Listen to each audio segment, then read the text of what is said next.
आमतौर पर एनीमिया को लोग छोटी बीमारी समझते हैं, इसे गंभीरता से नहीं लेते, जबकि यह एक ऐसी बीमारी है जो कई अन्य बीमारियों को जन्म देती है।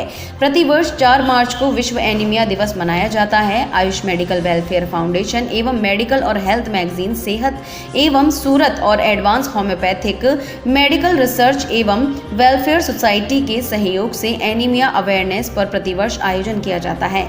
इसी श्रृंखला में इस वर्ष भी एनीमिया के बारे में जागरूक करने के साथ ही उसके कारण, दुष्परिणाम, बचाव व इलाज की जानकारी देने के लिए एक स्वास्थ्य रथ तैयार किया गया है, जिसमें 5 से 6 वॉलंटियर्स भी साथ में रहेंगे। ये लोग होम्योपैथिक इलाज तथा खान पान के बारे में जानकारी देने के साथ साथ निःशुल्क बुकलेट भी लोगों को प्रदान कर रहे हैं।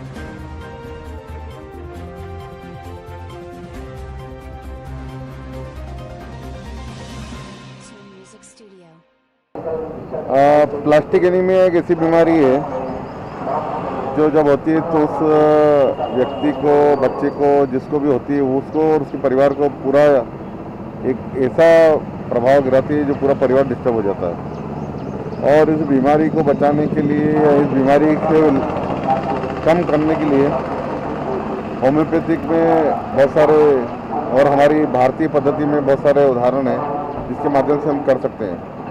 डॉक्टर द्विवेदी जी ने आज जन जागरण चेतना रैली के माध्यम से इसका आज लोगों के बीच में अवेयर रहे कि ये प्लास्टिक एनीमिया नहीं होना चाहिए, उसके लिए क्या क्या बचाव है, क्या क्या सुझाव है, ये देने के लिए जन जागरण रैली निकाली है।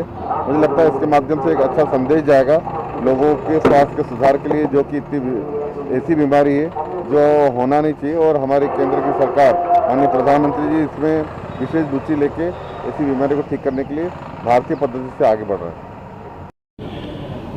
4 मार्च 2021 को हम लोग अप्लास्टिक एनीमिया डे मनाने जा रहे हैं। अप्लास्टिक एनीमिया दिवस पर हमने एक सेमिनार रखा हुआ है जिसमें हम लोग बताएंगे कि अप्लास्टिक एनीमिया क्या होता है, उसके कारण क्या हैं और उसका बचाव और इलाज क्या है। यह सेमिनार होटल अमर विलास एबी रोड पर रखा गया है। आज 28 फरवरी 2021 को हम लोगों ने एक स्वास्थ्य रथ यात्रा, स्वास्थ्य वाहन अवेयरनेस वाहन चलाया है, जिसका शुभारंभ इंदौर सांसद माननीय श्री शंकर लालवानी जी ने किया।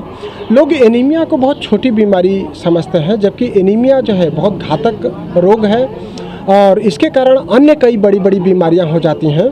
तो एनीमिया लोगों को नहीं हो, एनीमिया के क्या प्रारंभिक लक्षण हो सकते हैं, इसके लिए हमने एक जन जागृति अभियान चलाया है। जैसे मैं बात करता हूं कि अगर आपको काम करते करते, रूटीन का काम करते करते थकान आ रहा है या घर का काम करते हुए, सीढ़ी चढ़ते हुए श्वास भर रहा है, तो यह लक्षण एनीमिया का हो सकता है। लोग अस्थमा का लक्षण समझ करके अस्थमा का इलाज कराने लगते हैं और खून नहीं जाँच कराते हैं। साधारण सा जाँच CBC कराने से पता चल सकता है। लोगों को जब खून कम हो जाता है, 3 ग्राम 4 ग्राम आ जाता है और प्लेटलेट कम हो जाता है, 10,000 15,000 आ जाता है और चक्कर खा करके गिर जाते हैं, जब अस्पताल पहुंचते हैं और जांच होता है तब पता चलता है कि उनको बहुत ही भयानक बीमारी हो गई।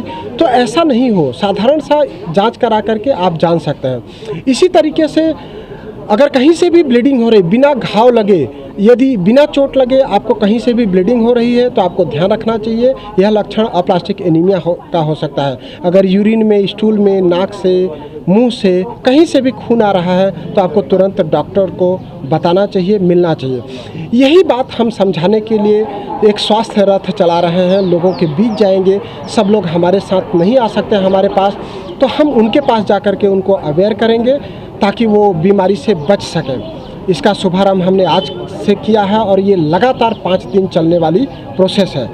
मैं डॉक्टर AK द्विवेदी, संचालक advanced homeo health centre Indore एवं सदस्य आयुष मंत्रालय भारत सरकार,